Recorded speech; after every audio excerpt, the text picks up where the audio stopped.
અમદાવાદમાં આજે સરદાર વલ્લભભાઈ ગ્લોબલ યુનિવર્સિટીનો પ્રથમ દીક્ષાંત સમારોહ યોજાયો હતો, જેમાં 340 વિદ્યાર્થીઓને પદવી એનાયત કરવામાં આવી હતી.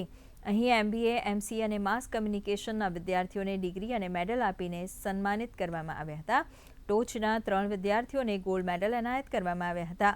મનોહર Parrikar institute for defence studies and એનાલિસિસના ડાયરેક્ટર જનરલ સુજોય ચિનોય મુખ્ય મહેમાન તરીકે હાજર રહ્યા હતા. કાર્યક્રમમાં વિદ્યાર્થીઓ સહિત અગ્રણી મહેમાનો ઉપસ્થિત રહ્યા હતા.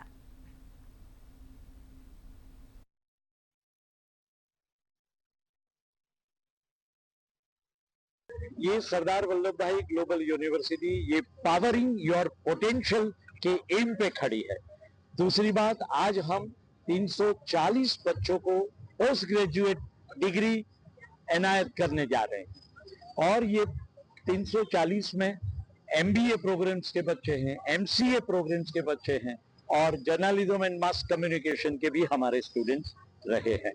इन सब को पहले 3 जो आते हैं उनको पूर्व मुख्यमंत्री श्री चिमन भाई पटेल और उर्मिलाबेन पटेल सुवर्ण चंद्रक पदक से उनकी कदम फूसी होगी, उनको नवाजा जाएगा।